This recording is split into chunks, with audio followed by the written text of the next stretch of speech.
Hello, everybody. This is Jung Cheol-shin, professor at the Department of Education, Seoul National University. It is my honor to chair this special session titled Future of Education in Asia. Let me briefly summarize the background of this session. After pandemic, a lot of things has been changed a lot.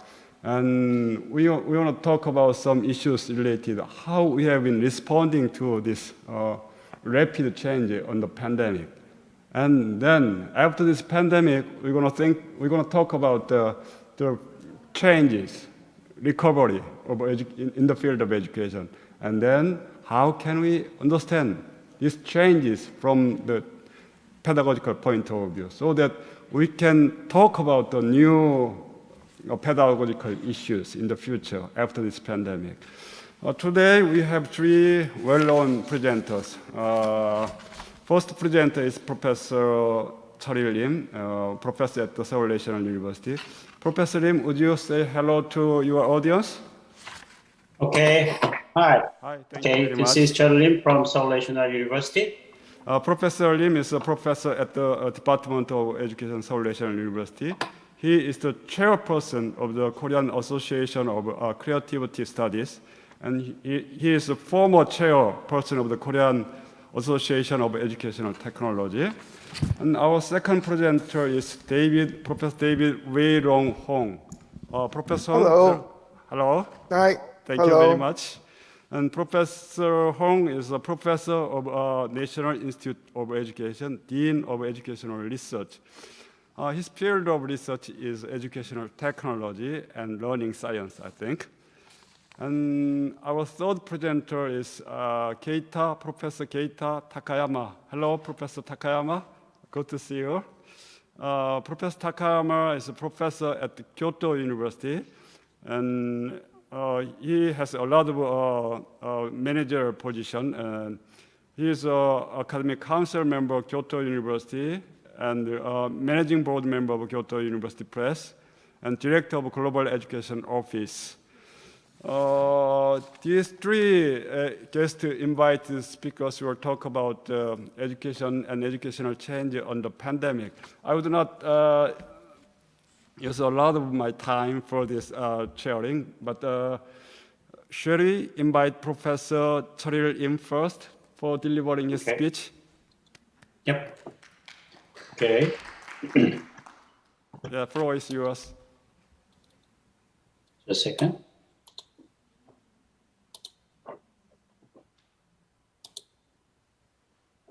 Okay. So it's a little bit echoing, but anyway, good to see you, the other members of this session. Nice to meet you all. And I'm so pleased to be invited in this session as a special session. Let me share what I have observed and what I have experienced in the name of transforming educational crisis into opportunity, Korean education during the COVID-19 pandemic. So my main presentation is starting from what is called new normal in education. So that distance education now becomes a kind of normal in education, not anymore face-to-face education during the COVID-19. All the schools, primary, secondary, and higher educations. So it becomes a normal in education in Korea. But we sometimes call this one as an emergency education. The distance education is up to the front as an emergency entity, so that there is kind of educational crisis in terms of the result and the process. So I would like to analyze what are the results and process, and then try to make this kind of emergency or a crisis into a new opportunities for the long-term educational challenges. Okay. So one of the fact that I would like to share with you from the Korean situation. We call it educational crisis. For instance, in terms of the result, there is an increase in achievement gap of primary and secondary schools, not the university and not at this point. So as you can see this chart, there is a grade on seventh grade math result in 2019, the year before Corona. So this one looks like this, kind of a normal curve, so that many middle-range students are around here, and then lower level, upper level. But one of the testing results showed that 2020, after the Corona, 8th grade math result shows the red one, so that the students in the middle part became the lower level students. And a little bit interesting point is that some of them reached to the upper level. So this is a typical result we have right now. So there is a great concern that the gap between the lower level and upper level is increasing. That's one concern. And the other concern we have is in terms of the process. We observe that there is lower interaction or feedback from the prospective students in university, not necessarily the primary and the secondary, but many students in the universities said that the interaction level is lower than they expected. So they ask for more interactions in the class. So these are typical result and the process as we experience the pandemic situation last year and also a little bit part of this year. But what I observed is that there is also a kind of new opportunities for long-term educational challenges. What I mean by educational challenge is that we are looking for adaptive learning for individual different level and then the achievement. How we provide adaptive learning is kind of long-term challenge, which is not successful, which has not been so successful in the previous years. And another part is how we support learner motivation. What I observed from the Zoom interaction this is a Zoom class in primary student. They are trying to learn the data analysis in the Zoom situation. And what I observed is that the teacher interact with the students so that the teacher tried to be more adaptive, the students' needs and the current status. So I'm sure that this kind of environment is very adaptive to students' level and then also the different needs. So it's kind of a very positive factor or phenomena that I observed. And also the other one that you might be very familiar with, what is called metaverse application. This is called Gather Town. And this application becomes very popular for the past 3 or 4 months in primary and secondary and even in higher education.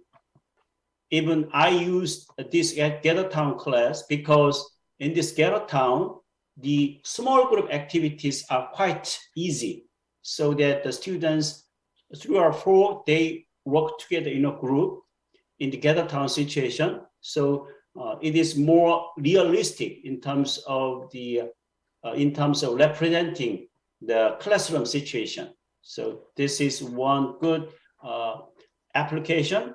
So it is even better for the students who would like to have more participation and engagement, which is not quite easy in the traditional classroom. So this is a good indicator that distance education using this kind of metaverse also very motivating and stimulating the students' participation. So I observed this is a good sign for the next level of education in the future. So I observed the crisis. Also, I observed the some kind of opportunities for new mode of the education. And as I observed these phenomena, the government offered some policies for primary and secondary education in Korea last year and this year. So let me introduce what the government point of view to secure the new challenges. So this is the key policy direction, green and smart education in 2021. So the government tried to initiate a business plan for which is called Green Smart School of the Future, a flagship project of the Korean New Deal. Okay, so it tried to support the transition to the future education by remodeling and also remodeling the school facilities. As you can see, this is one typical classroom that is remolded in the pandemic situation. So in this environment, the students work together using the smart devices, and also it is a eco-friendly smart education environment under the Zero Energy Initiative. So what the government is trying to have as we experience the pandemic, we would like to have smart classrooms that allow a diverse learning experiences. So what I said is that all the classrooms have the Wi-Fi services from last semester, and then probably at the end of this semester, all the classroom nationwide have the Wi-Fi access. Surprisingly, the Korea do not have Wi-Fi services all the classroom before the pandemic. So the pandemic makes the government put a lot of investment to have smart classrooms so that they will have more efficient ways for the student to use their devices in the classroom or in their home. So both environment, the student can access to the Wi-Fi environment. And another policy is one device for one student. It will be probably implemented successfully within 2 or 3 years. But anyway, from this year, the government is starting to push this policy, one device for one student. Okay, so what I'm saying is that in the process of pandemic situation, the government think that the smart education will be very good leverage for distance and also for the classroom situation, what we call blended learning situation.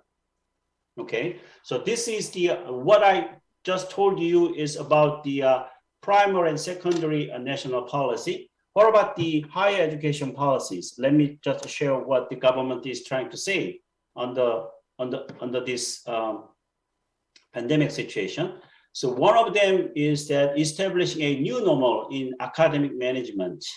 So what I'm saying new normal is that traditionally distance education in Korea is not well implemented in the regular universities. But through the pandemic situation, the government deregulate the distance education system so that all the universities now officially can provide the distance education degree program from last year. So like this, and also the what is called online joint degree is now offered by all the university without any regulations. So like a master program for different domestic universities, and also master and bachelor programs for domestic and foreign universities. So what I'm saying is that through this pandemic process, the regular university now can provide distance education without any regulation. That's a huge change from the perspective of the Korean situation. And also, one very interesting part is how the government is trying to cultivating student digital literacy. So about 100,000 students will be trained in the new technology sector.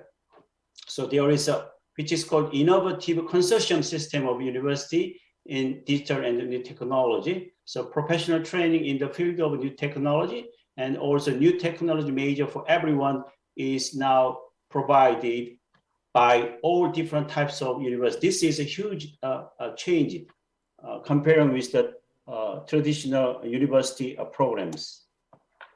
And also,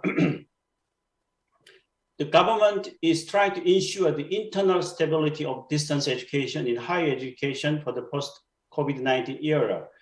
For instance, the government made some major centers for distance education so that the capacity building of the professors will be trained through this center and also trying to support to create different types of online content. So each university have their own distance education center, which have not been well established before the COVID-19.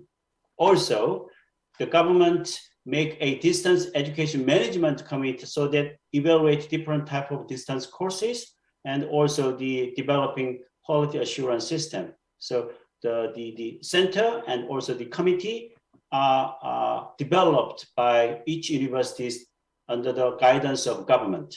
Also, obviously, financial support from the government. So more specifically, and also the government asked the university to provide vocational training and lifelong learning as we go through the pandemic. So students who have some difficulties for employment due to the COVID-19, they have short-term courses in new technology and also establishing department course under contract with other companies.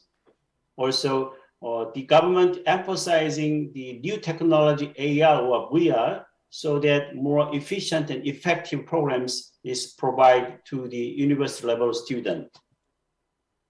So what I'm trying to say in this presentation is that now as we go through the pandemic, we try to transform this kind of crisis into new opportunities. So all the sectors, primary, secondary, higher education, they are trying to make a new educational horizon using different types of technology. Also, through this process, what I'm saying, quality education in online and blended learning is trying to be provided in terms of accessibility and interaction for motivation. And then, so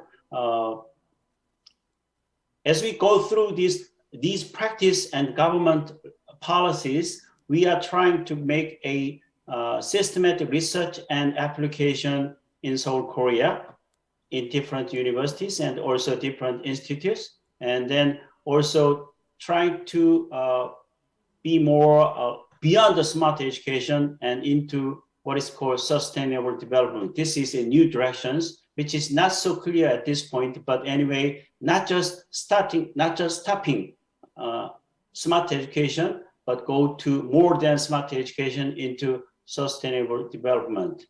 So through this session, I would like to share what we experienced in Korea, and then also what we have in Korea, or what we call insight with other countries. So I hope we can have more co-work and exchange the programs, and would like to have more collaborative research. Okay, thank you. That's what I have pretty much. Thank you, Professor Lim. Professor Lim highlighted some kind of changes after pandemic. For example, learning environment improved a lot after pandemic, and national policy become very flexible and relevant to changing education environment. And then education practice have been changed a lot after pandemic. Because of these changes, we perceive the pandemic is an opportunity as well as it is a big threat. So that we have two. One is a positive dimension, the other one is negative dimension. How to handle this?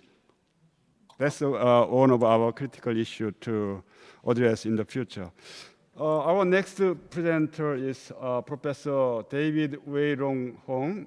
His presentation will focusing on close relationship between learning science research and educational practice development. Please welcome Professor Wong with your applause. Thank you very much. Are you able to see my screen? We cannot see your screen. Okay, now we see it. Thank you very much. Now you see it? Yeah, you have 15 minutes. Okay, can you hear me? Yes, I can hear you and your screen Okay. too. All right. So as the chairman has articulated, how can we turn the crisis into an opportunity?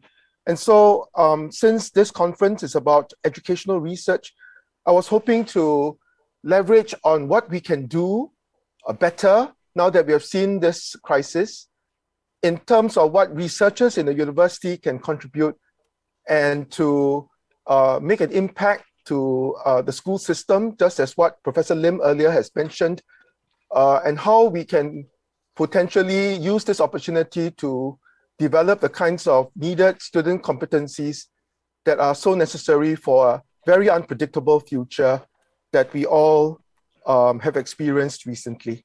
So in Singapore, I just want to let you know that in spite of the pandemic, schools have relatively remained open. And the whole notion of online learning and blended learning has taken a new form because of home-based learning, because students have to stay at home. But of course, when they stay at home, parents too got to be at home. So it's a whole societal matter. And we have to be cognizant of those families where the home settings are not as good as those more well-to-do families. And so while technology creates many opportunities, the inhibitors that were before the pandemic and now the inhibitors become realities more as enablers, but our students who are disadvantaged or from the lower social economic status, they are the ones that still need to be even the more looked after. So I just want to say that that's a preamble, and I just want to share how in Singapore we have leveraged upon the opportunities given because there is a resurgence in the understanding of learning, and especially learning for the disadvantaged, for the special needs, and for the lower progressing students, and how we can potentially work together with other faculty throughout the university in order to understand learning and to bring learning into impactful trajectories out there in the schools and the classrooms. All this require a whole systemic solution, and I hope to share some of it this afternoon. So basically, like what I shared, the home-based learning has become something of a mainstay.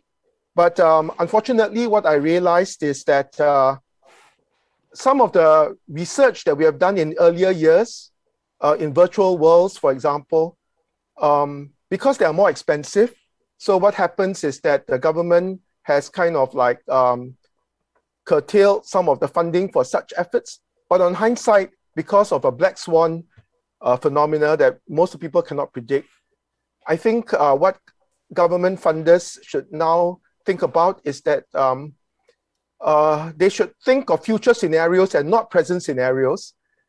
And if we had funded some of these virtual reality, augmented reality, and blended learning in a more forceful fashion, I think the benefits and the fruits would have been better translated out in schools during this pandemic. Yeah. So I just like to say that there is a need to close the gap between policy and practice, and there is a real need to bring the so-called research to translational practice or from bench to bedside, if I were to use the medical metaphor.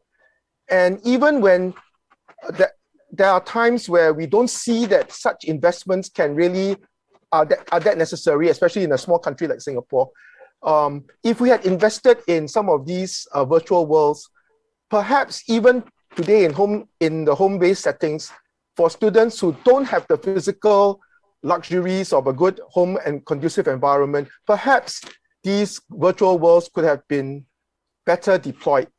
Yeah, but I just want to say that hindsight is always easy to look back, but when we are trajectorying towards educational research pathway from bench to bedside, from upstream to downstream practice contexts, such hindsight wisdom is often lacking. But I hope that post this endeavor, pandemic, we might be able to do things better.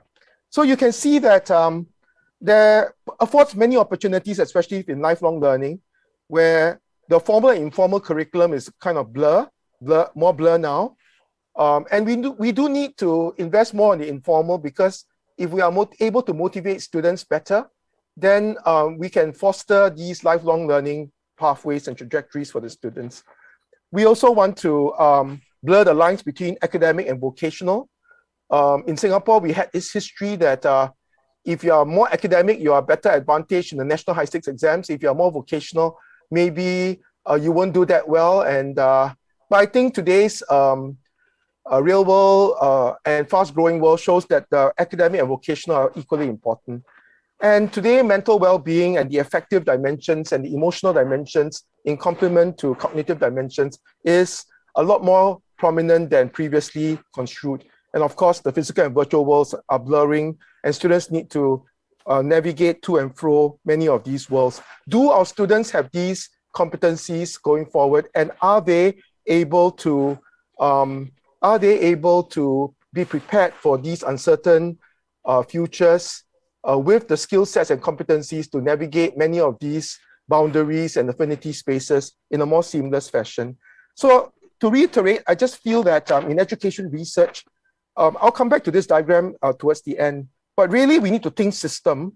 And in terms of system, I would like to focus that there are macro dimensions of policymakers where they put conditions in the system to enable, just now Prof. Lim was talking about the national policies with respect to distance education.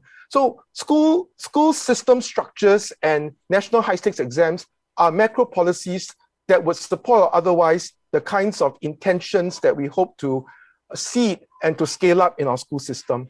And then at the micro level, we have the teachers and we have caregivers, we have social workers who now work in schools, because education in schools is not just cognitive, but very much to do with well-being and social emotional learning. So how do we work together as a community in order to take our research evidence and translate it all the way to practice?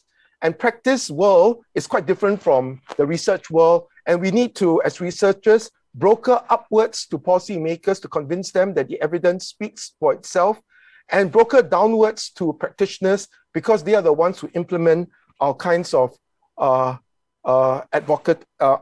advocated research. Okay, and so I'll come back to this in a moment. So in Singapore, we have this opportunity because recently the government funded us very much in what we call science of learning, or SOL.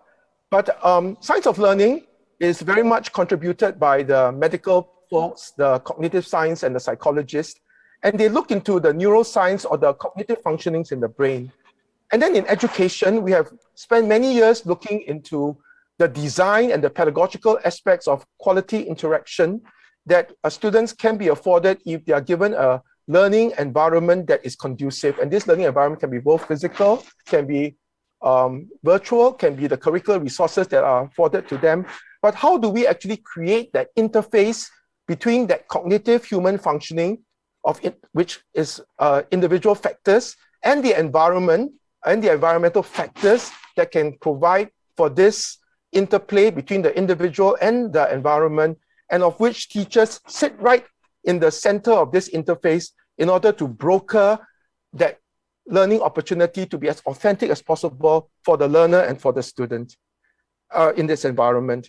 So as I said earlier, there are these technologies. If only we had invested them with foresight that these things, the black swan situations would come, I wish that we would have done this in a better way, albeit more expensive.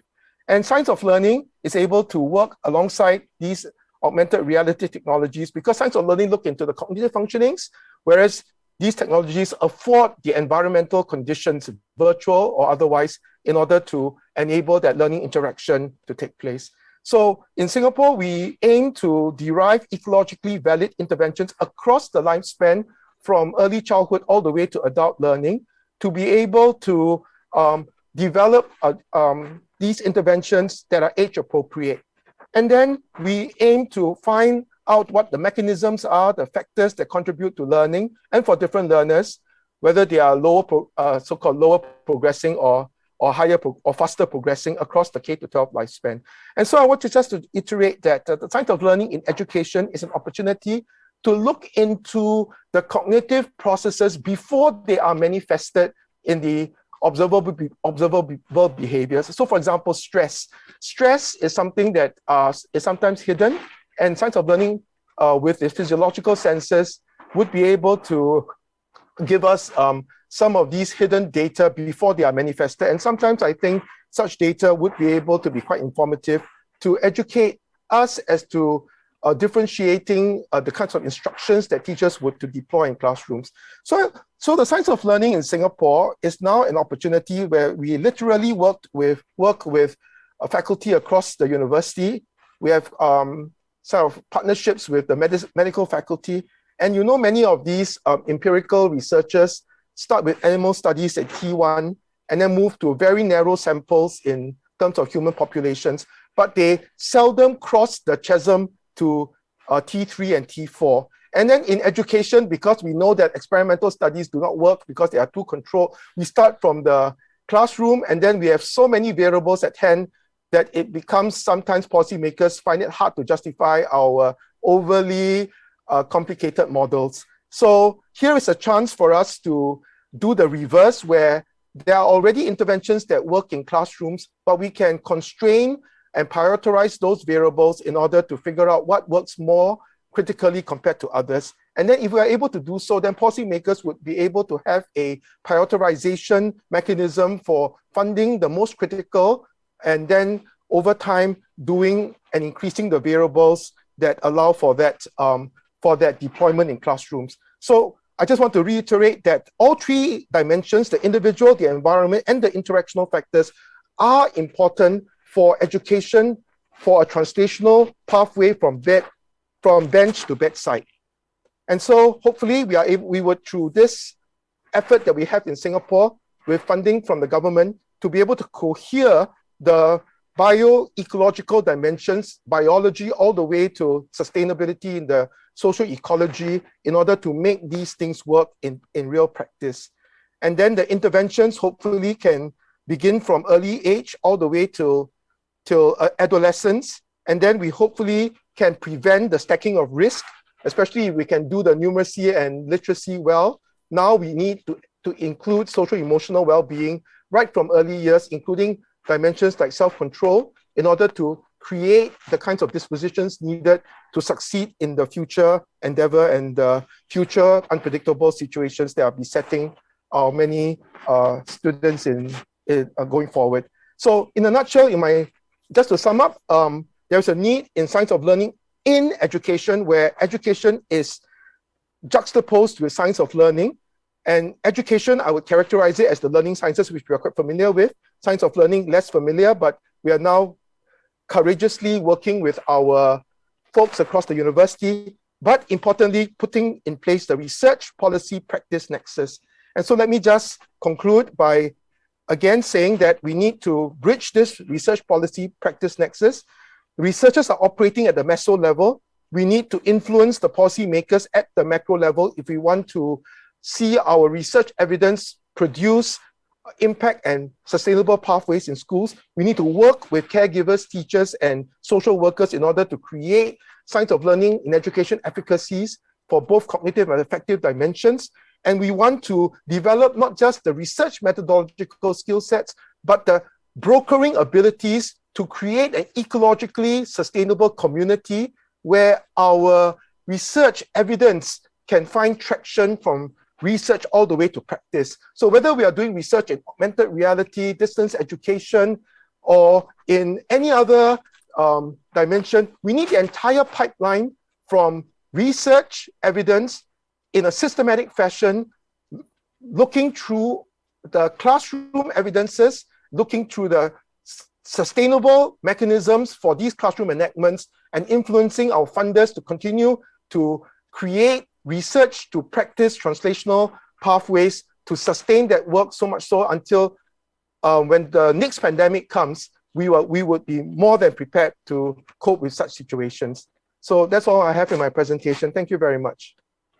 Professor Wong, thank you very much. Thank you for your timely presentation.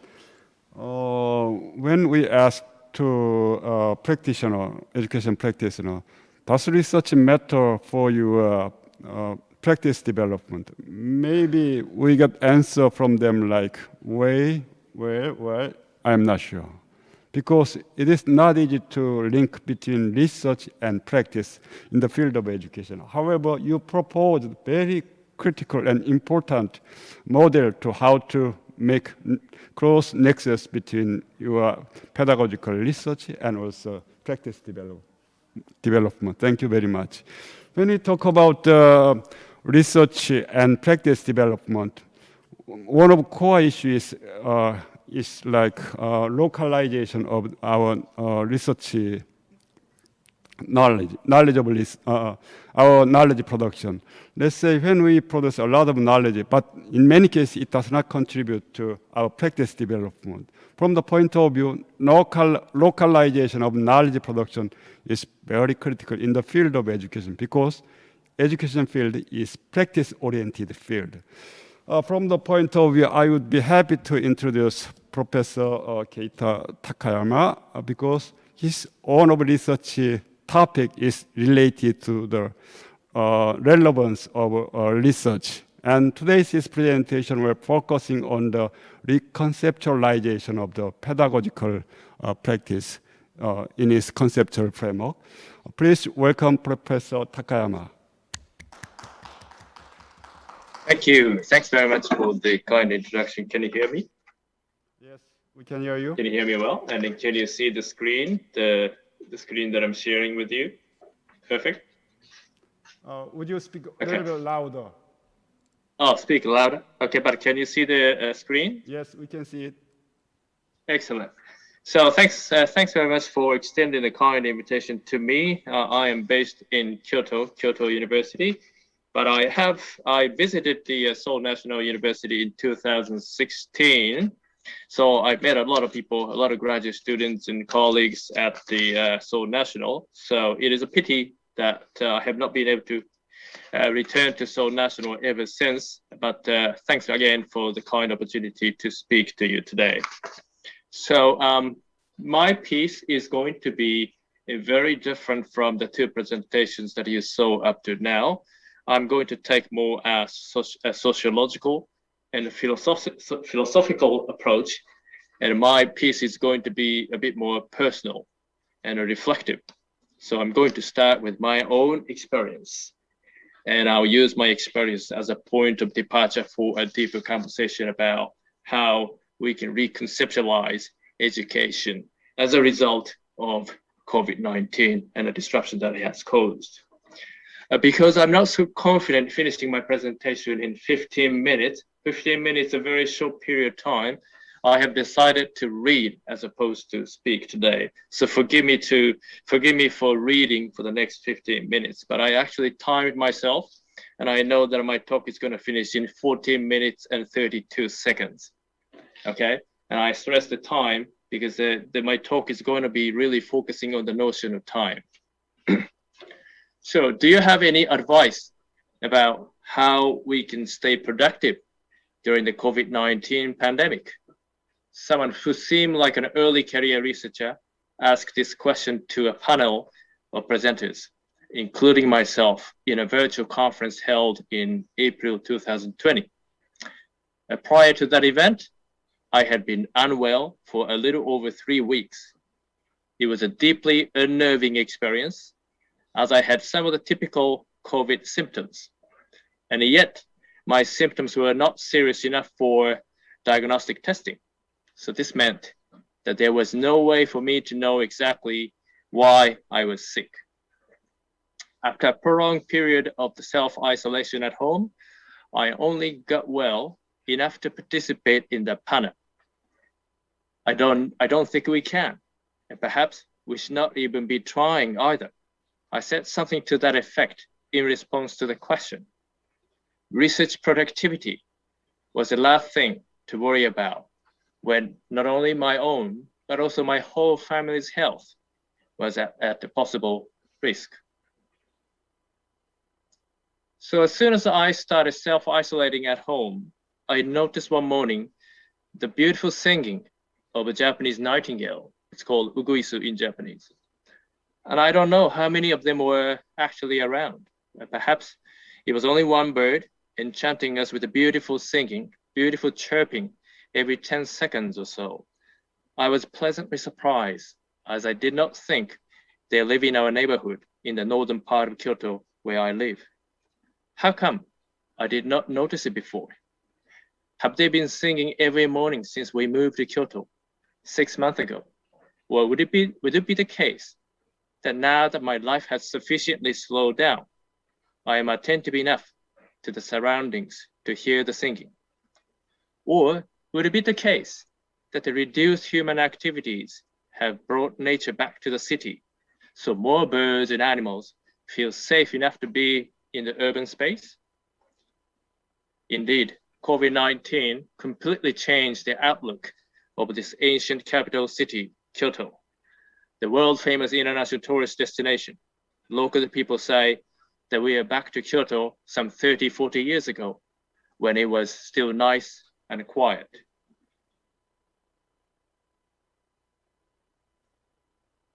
It was not just the singing of the nightingales and slowing down in life that I noticed because of the pandemic. It also did something to the very experience of time.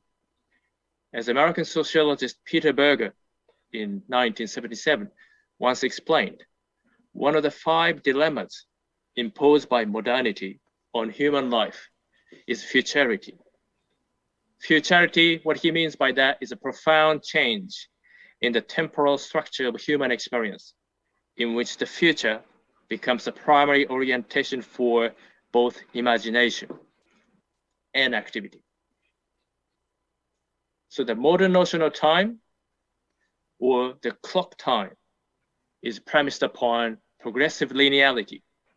Time is conceived as precise, measurable, and, at least in principle, subject to human control.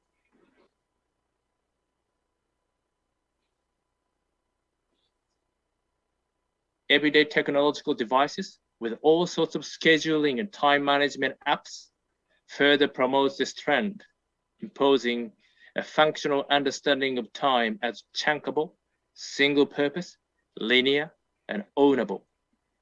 They help us calculate and coordinate every second of our private and professional lives towards future certainties. So this logic of futurity was completely shattered by COVID-19, albeit momentarily.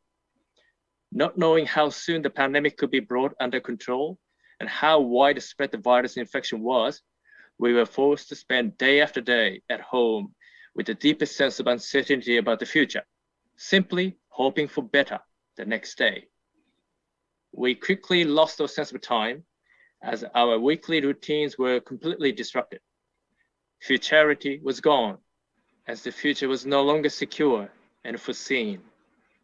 All the meetings, conferences, and travels scheduled for the next few months were wiped out of my calendar, with all due dates and deadlines suddenly turning inconsequential. In response to the pandemic, universities around the world jumped to the online mode of teaching. It was the university's desperate attempt to bring back in its operation a secured sense of futurity. Indeed, university is a thoroughly modern institution in terms of how futurity is built into its operation. The temporal bread and butter of university is the compartmentalization of teaching and learning into terms within which students are implicitly taught to develop time management skills and dispositions. Course plans are laid out with all the projected learning outcomes clearly spelled out before the term begins. Intellectual activities are punctuated with weekly progressive coverage of different topics, culminating in a set of tasks and activities that are to be completed by the students in a time-sensitive manner.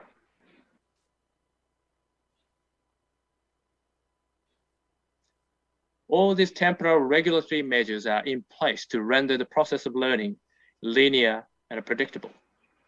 These measures can remove the essential weakness of education, which is precisely what makes education worthy of its name. That is, the notion of education as subjectification, according to education philosopher Gerd Biesta, who I believe is speaking in a different session at the moment. In the face of a learning loss brought by the pandemic, many of us end up teaching online in a business as usual way without disrupting the temporal normativity of university education. Peter Berger reminds us a romantic rejection of futurity is not practical in our thoroughly modernized life. Indeed, many modern institutions, ranging from macroeconomic policies to public transports, must operate on the basis of futurity so that modern convenience and security will be ensured.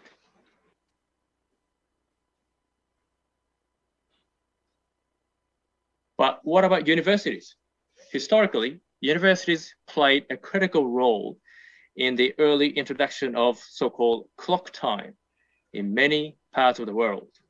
Today, the hyper-intensified form of modern temporal logic has dominated everyday life at the university, when world university rankings powerfully condition our places of life, our places of intellectual work. Some of us are deeply concerned about the dire implications of this for the nature of knowledge we produce, and implications for the potential of education for democratic polity.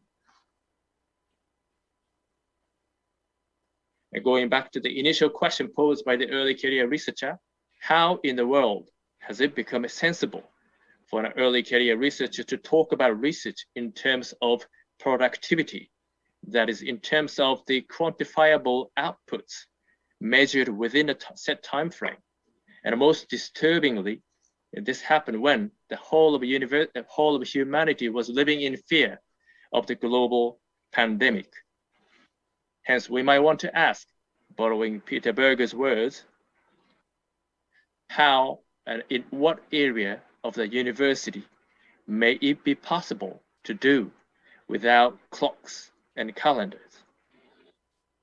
So the photo here on the left is the Kyoto University clock tower, and I believe the one on the right is a clock tower, small clock tower somewhere on the Seoul National Campus. Just when I was thinking about all this, I came across a small article column in a local newspaper here in Kyoto, titled Margins of Lectures, 授業の余白 in Japanese. The column raised concerns about the unintended consequences of online teaching for university lectures. The margins of lectures refers to those accidental moments of learning, including when, for example, lecturers would go off topic and yet end up talking about something more meaningful to the students than the carefully sequenced lectures. It could also include when students engage in a spontaneous discussion off campus, perhaps in cafes or bars, about books and arguments introduced during the formal lectures, when they share with each other relevant books and articles for further independent studies. The column introduced a voices of university students today in Japan, attesting to the disappearance of serendipitous moments of learning. when online has completely replaced face-to-face on-campus learning in Japanese universities?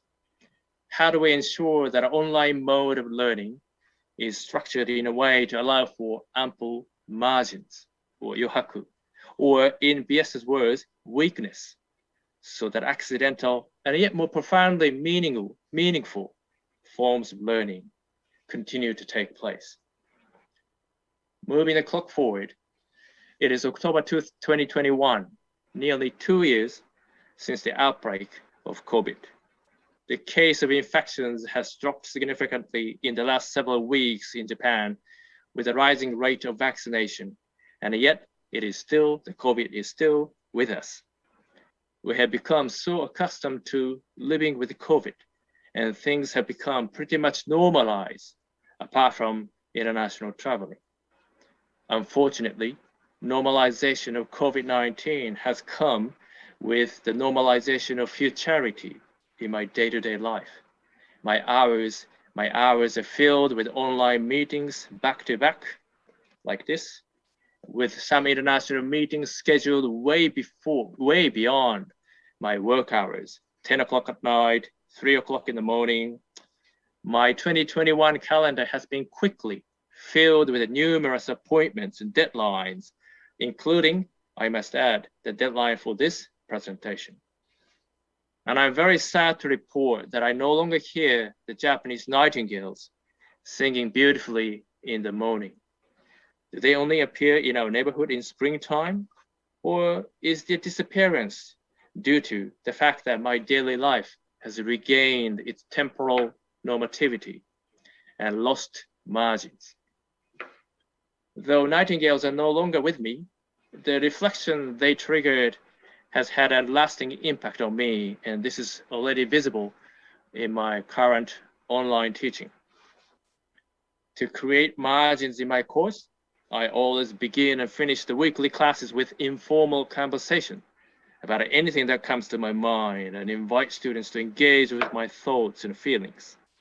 And I constantly drift off from the course plan and let my students do the same. And this means that I have to constantly alter the course plan, bringing in a different set of readings depending upon where the conversation takes us each week. Whatever little sense of temporal progression and linearity underpinning my original course plan has been thrown away.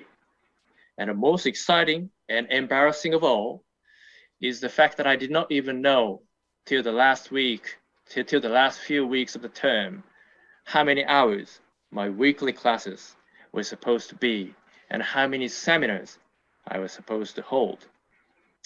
I learned for the first time after being at the Kyoto University for 2 years about these clocks and calendar matters when somehow perplexed administrative staff downstairs corrected my timetable request for the next academic year, explaining that my graduate seminar is supposed to be for 1.5 hours per class, as opposed to 2 hours as I requested, and for the duration of 15 weeks. As you can tell, I do not pride myself on organizational administrative skills. Probably the student didn't want to embarrass me by pointing out my glaring errors. But when asked in the class why they did not correct me, they all laughed at the fact that it had taken me this long to realize my mistakes. And then they simply said that it did not matter to them too much.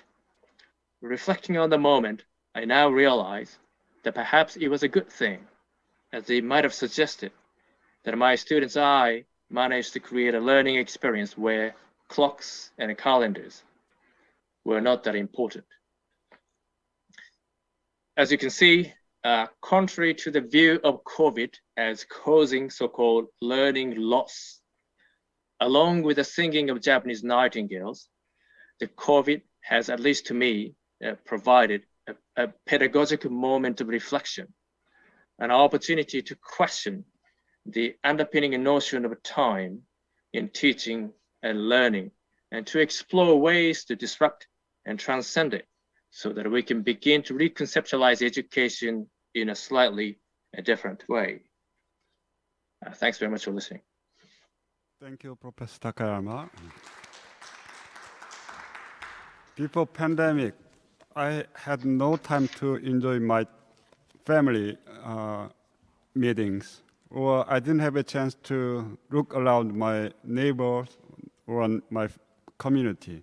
But after pandemic, I had a chance to talk a lot with my family, and I had a chance to look around my community and neighbors. But now my schedule is becoming busier and busier again, so I am come back to normal life. Okay, we have about 15 minutes to discuss our topic today.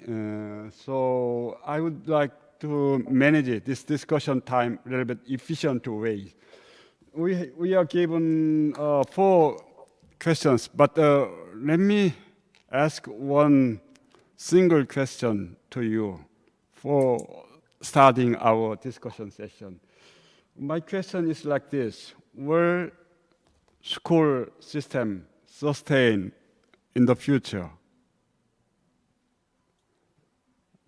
That's a simple but big question.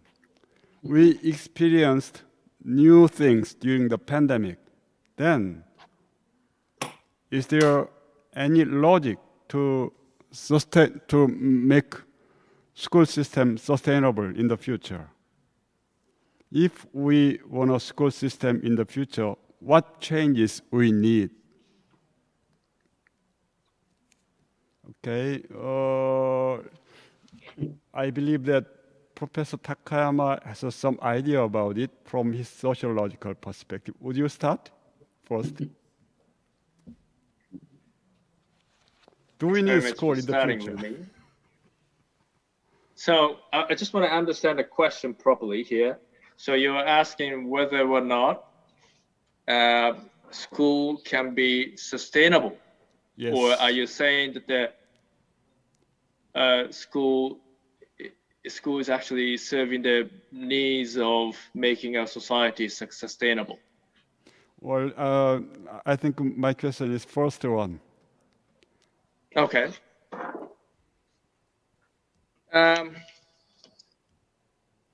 When you use the term sustainable or sustainability, my initial response is that I think we need to talk about not only economic sustainability, not only social sustainability, but more importantly, I think everything hinges on whether or not the Earth itself is sustainable. The ecological system, whether or not the ecological system is sustainable at the moment, and whether or not education system is helping us to address the ecological crisis that we're facing today.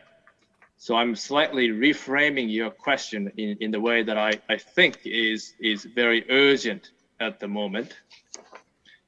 And if you look at the some of the statistics, there's an interesting study by Jeremy Rapley, Hikaru Komatsu, and Yvette Silova, those scholars in international education, sociological education.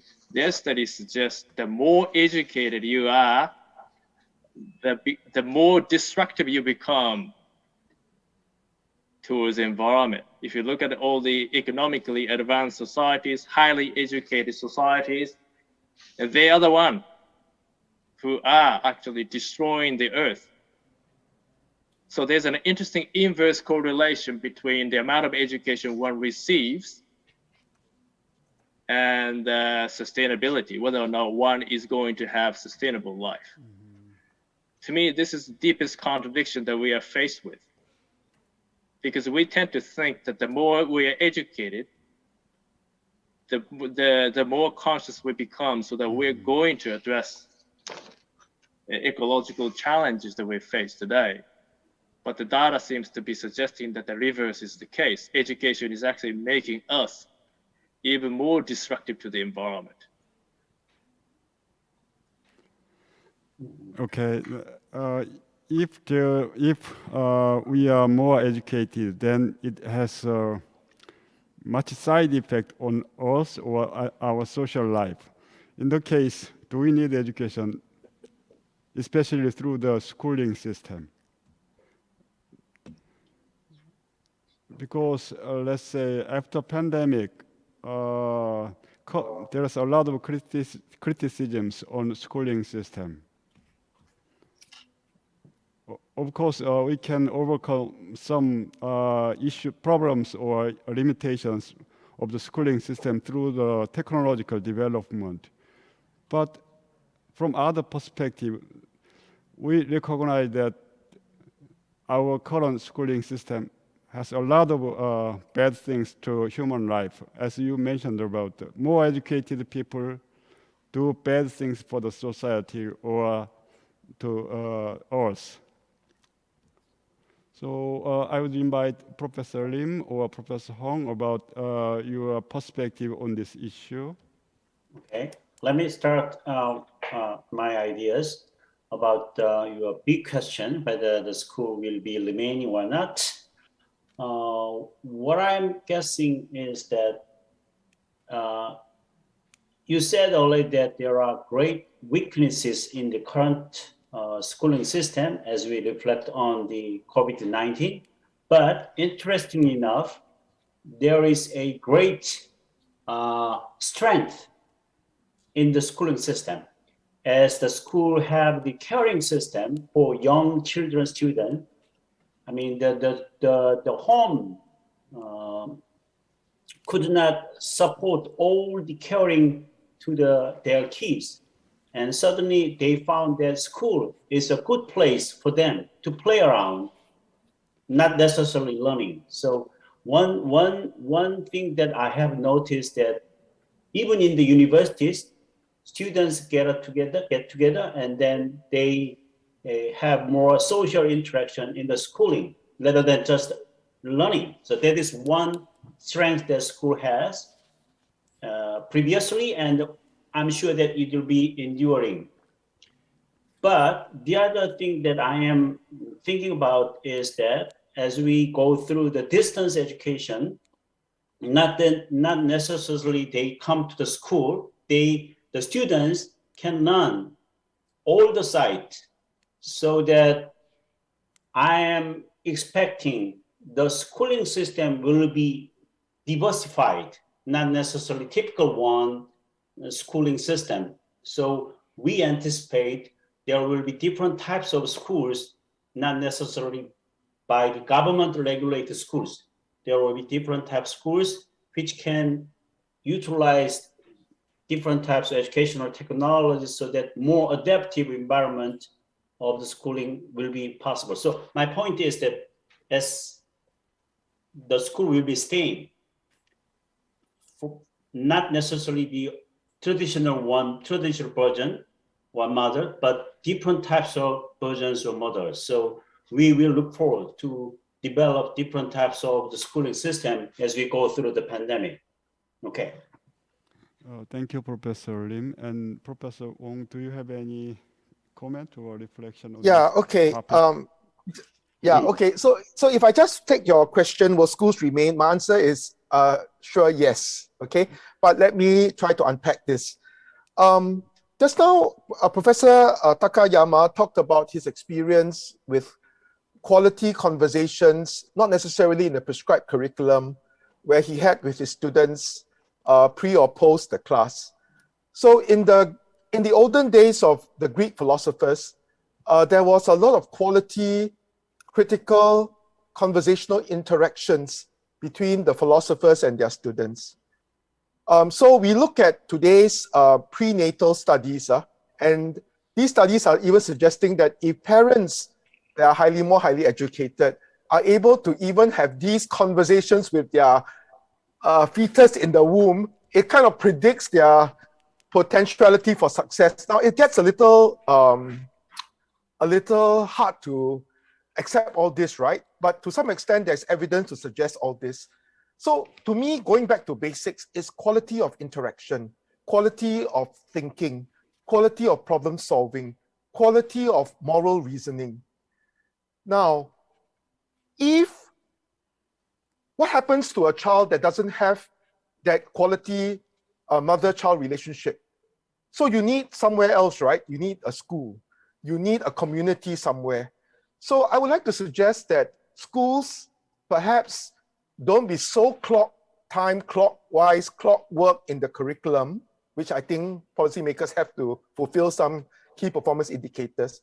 But if schools can be a community where this quality of interaction occurs between the more senior students with the less senior ones, between teachers and students, and we are able to facilitate at the end of the day, whatever we do, that those interactions, and then we are able to use technology, augment it with whatever is face-to-face, because I'm still a much believer of face-to-face, and we are able to achieve the same end goal and relook into curricular demands, assessment demands, high-stakes exams demands, and all these systems that we have put in place from schooling to society. I think schools can be a much better place for lifelong learning. Thank you for sharing your view with us. Do you have any other comment or reflection on this topic? Anybody? Or we can take some questions from floor if you are interested in this question. Do we have any? Okay.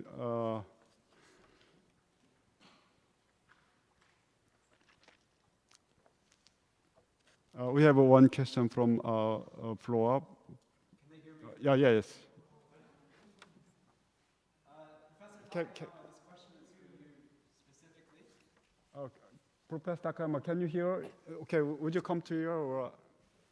Can you hear me now? Okay. Professor Takayama, the question's for you specifically. It's in response to your talk. But the other panelists, please feel free to respond as well. I'm struck by your discussion of time and how it's diffracted during COVID-19, during the current period that we're going through. And this idea of measuring things differently, such as time, such as the routine that school gives routine to young people. That's a very important part of their life and of our life as academics. Even art, film, music, maybe even love. These things are measured differently today because of COVID. So what I wonder, what I'd like to ask you, is what are your reflections on the new measure of things? How do we measure our life now? How do we measure education today? How do we measure our day under the current situation? Thank you very much. Thank you, Kevin.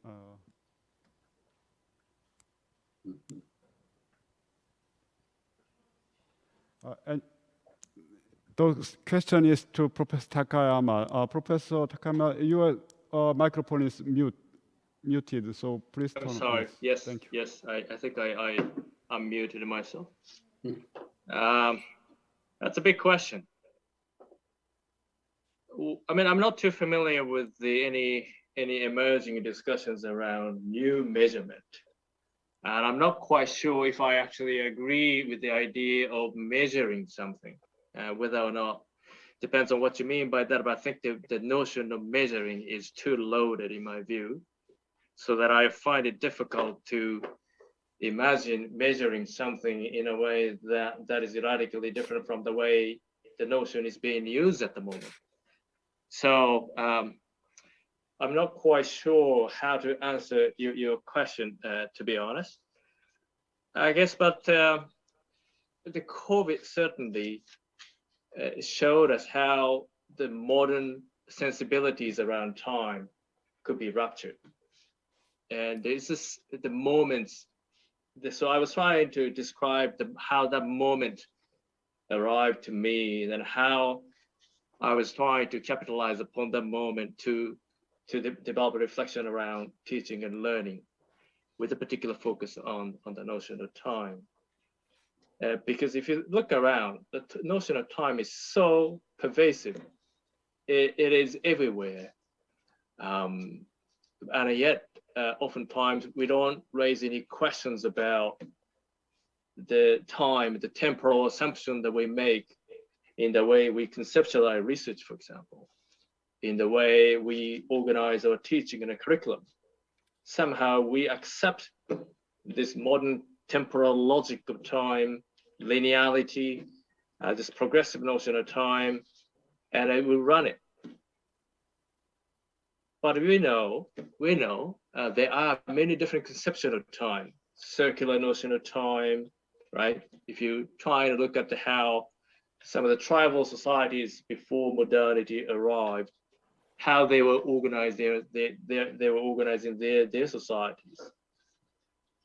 So there's all these resources out there that we can tap into in order to really imagine radically differently about our society and education. So I guess to me, I'm not really answering your question, Kevin, but I think COVID really provided us an opening for us to imagine differently. And I'd be very, very disappointed if we end up just going back to the way things were. And I think it's time for us to really make a break from the way in which things were done and then start imagining things differently. Can I make a comment on that? Okay, please. Okay. Professor Lee. So it's very interesting way of thinking and talking from the other perspective, like Keita Takeyama. But one thing I'm kind of very interested in is that, as I said, a new normal, a kind of concept that we use these days very often, new normal. So what I understand from your perspective, we are now entering into the stage of different normality, not necessarily one normal way of teaching or learning. So there are different normality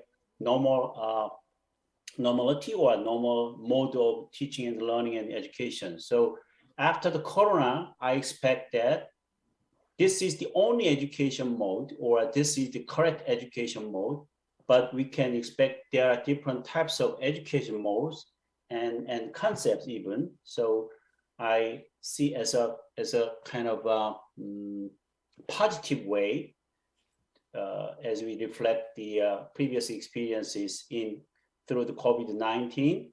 So what I'm saying is that we expect different types of normality as we go through the COVID-19. Okay. Okay, thank you, Professor Lim. And we can approach the schooling system from different perspective. To my best understanding, schooling system was developed in the early 18th century as a part of modern social system, right? And during that time, the humankind, we developed the government bureaucracy, and military bureaucracy, and schooling bureaucracy. Because of that reason, I think it is time to think about whether still we need school bureaucracy or no, because it is too much standardized. For example, Professor Lim's presentation, he talked about the declining trend of the student achievement in math for low achieving students, right? And is it problem or no problem? From the theoretical perspective, we emphasize competency development, right? Competency is different from student achievement, academic achievement, right? And let's say during the pandemic, the low achieving students, they had a chance to go market near to their home, and then they learn how to spend their money there, right? It is economic education. They had a chance to visit library, museum, and they had a chance to look around their own local community. It is part of education, although their achievement is lowering after pandemic, but in really their learning process was happening there. And then we can say that pandemic has positive impact on their competence development rather than academic achievement development. If that is the case, then we can say that do we need still school system here? We need different type of school system. Like this academic conference, we have hybrid type. One is some audience are in the floor here. The other audience are globally scattered, right? Like that way, our school system still do we need schooling system? That's a big question, actually, I think. And Okay. we can talk this issue from this point of view from now on. And then we might discuss the issue in our ICER 2022. Okay. Okay, what do you think about this kind of this ambitious proposal to discuss about the future of the schooling system in the future? Any short comment about within 20 seconds, please? Okay. Okay, Keita, are you ready?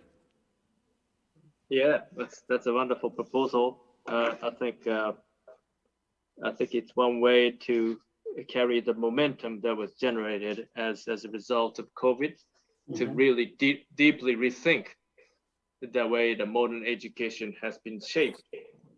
So I'll be very happy to be part of the conversation. So thanks very much for this opportunity. Thank you very much. And Professor Hong? Yeah, I think that if we want to have a productive conversation on the future of schooling, and we need to identify, number one, different school systems have different social cultural contexts. So, for example, East Asian school systems, we probably understand why the students are from the early part of the morning all the way to the later part of the night, they're doing about the same thing, which is the schooling academics. And we need to figure out why these are the pressure points, and then involve our policymakers and those that make hefty decisions for why schooling is what they are. And then if we are to be clear in painting the future competencies, and it's not just something in the prior to pandemic, it was like more like pronouncements, but now that the pandemic has come, these are more realities that are faced with by our kids. So I think if we create these conversations and start to envision and then operationalize what it means for schools and for policy decisions, I think we will go somewhere. Thank you, Professor Hong. And lastly, Professor Lim. Yeah, I think your differentiation between competence and what is called achievement is very interesting. And I'm sure that we will discuss in a different way how we deal with the new school system in terms of competencies and achievement and something like that. So I'm definitely on your side to have a long-term kind of discussion in the future. Okay. Thank you very much. Again, my appreciation to three presenters for their thoughtful presentation and your creative and smart answers to my stupid questions. Okay.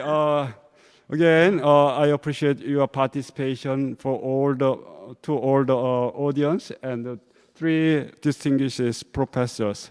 Thank you very much. Thank you very much. Thanks very much.